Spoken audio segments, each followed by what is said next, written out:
পর্যটন শিল্পের অপার সম্ভাবনাময় নদীবেষ্টিত জেলা বরগুনা। সরকারি ও বেসরকারি উদ্যোগে গড়ে ওঠা বিভিন্ন পর্যটন কেন্দ্রের মধ্যে তালতলী উপজেলার শুভসন্ধ্যা সমুদ্র সৈকত অন্যতম।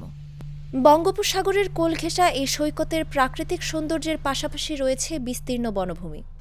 সৈকতে দাঁড়িয়ে সূর্যাস্ত দেখতে দূর দূরান্ত থেকে প্রতিদিন ছুটে আসেন অসংখ্য দর্শনার্থী।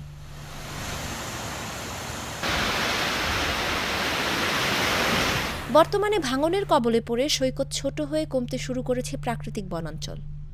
এছাড়া বিভিন্ন অব্যবস্থাপনা সহ নিরাপত্তার ঘাটতিতে দিন দিন কমছে দর্শনার্থীদের সংখ্যা। তবে পর্যটকদের সুযোগ সুবিধা সহ সৈকত রক্ষায় দ্রুত প্রয়োজনীয় ব্যবস্থা নেওয়া হবে বলে জানিয়েছেন জেলা প্রশাসক। দেশের সর্বদক্ষিণের উপকূলীয় জেলা বরগুনার তালতলী উপজেলা সদর থেকে প্রায় ১৫ কিলোমিটার দক্ষিণ পশ্চিমে নিশানবাড়িয়া ইউনিয়নের নলবুনিয়া এলাকায় খরস্রোতা পায়রা, বিষখালী ও বলেশ্বর নদীর মোহনায় শুভসন্ধ্যা সমুদ্র সৈকত অবস্থিত।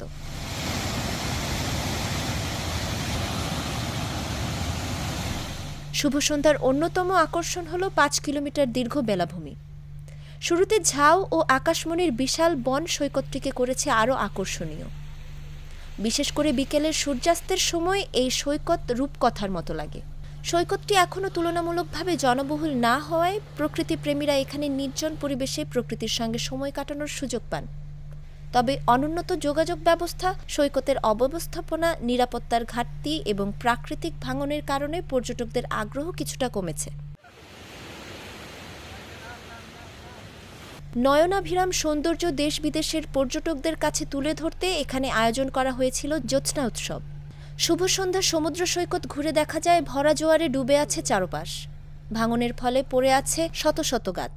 সৈকতে বসার কোনো জায়গা না থাকায় দর্শনার্থীরা যারা আসছেন কিছুক্ষণ হাঁটাহাঁটি করে ফিরে যাচ্ছেন। সৈকতে দর্শনার্থীদের নিরাপত্তায় নেই কোনো নিরাপত্তা কর্মী, তাই যেসব নারী দর্শনার্থী আসছেন তারাও বিব্রত পরিস্থিতিতে পড়ছেন।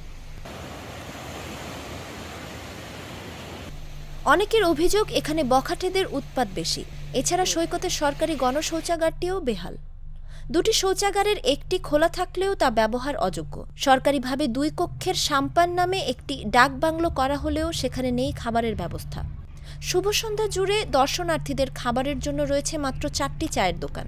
তাই মন ভোলানো এই সমুদ্র সৈকতে এসে অনেকেই ফিরে যাচ্ছেন মন খারাপ করে। এ বিষয়ে তালতলী উপজেলা নির্বাহী কর্মকর্তা উম্মে সালমা বলেন, তালতলী উপজেলায় বেশ কিছু দর্শনীয় স্থান রয়েছে। এর মধ্যে শুভসন্ধ্যা সমুদ্র সৈকত অন্যতম।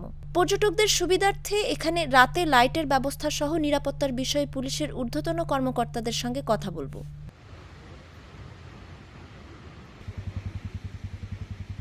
বরগুনা জেলা প্রশাসক মোহাম্মদ শফিউল আলম জাগো নিউজকে বলেন, পর্যটনের সঙ্গে যোগাযোগ ও অবকাঠামো একটি গুরুত্বপূর্ণ অংশ। আমাদের যোগাযোগ ব্যবস্থার অপ্রতুলতার কারণে পর্যটনে অনেক সম্ভাবনা থাকা সত্ত্বেও এই এলাকায় পর্যটক আসছে না। আমরা স্থানীয় উদ্যোক্তাদের নিয়ে কাজ করছি। তালতলীর সঙ্গে কুয়াকাটাকে নিয়ে একটি পর্যটন হাব তৈরি করার সম্ভাবনা আছে। ভাঙন প্রতিরোধ সহ এই সমুদ্র সৈকতের উন্নয়নে সরকারের ঊর্ধ্বতন কর্তৃপক্ষের সঙ্গে কথা বলব।